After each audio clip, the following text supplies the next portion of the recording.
মানুষের আপনাকে উত্তর দিতে হবে। 92 জন ড্রাইভার হেল্পার নিয়ে 17 জন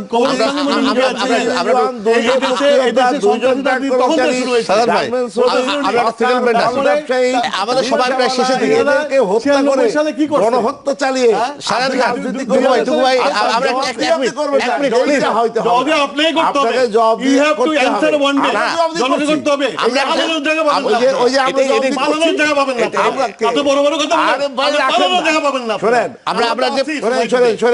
টুকু ভাই অনলাইনে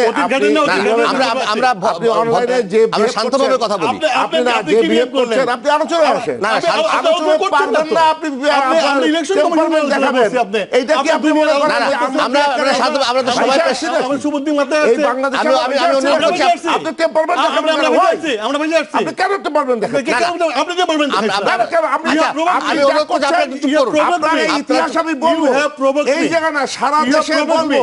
আমার কাছে ফুটেজ আছে, আমি ফুটেজ দেখাবো, আমার কাছে বই আছে কত লোক হত্যা করেছে, সেই গণহত্যা চালিয়েছে সেইটা আমি দেখাবো।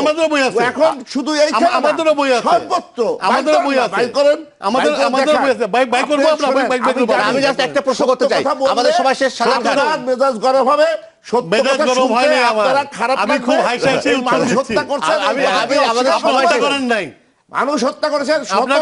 আমি একটা প্রশ্ন করছি, যদি এটা অস্বীকার করতে পারবেন, যদি এটা ফ্রি ফেয়ার ইলেকশন হয়, যদি একটা ফ্রি ফেয়ার ইলেকশন হয়, আওয়ামী লীগ যদি হেরে যায়, আপনি মানতে রাজি? কেন মানবো না? আপনারা কি মানতে কেন রাজি? মানবো না? ফ্রি ফায়ার গুলো মানতে অবশ্যই মানবো, আওয়ামী লীগ ক্ষমতায় বসুক না কেন, ফ্রি ফায়ার হইতে হবে, it has to be free fire. এটাই আপনাদের অসংখ্য ধন্যবাদ জনাব শাহজাহান খান এমপি, ইকবাল হাসান মাহমুদ টুকু, আমাদেরকে সময় দেওয়ার জন্য।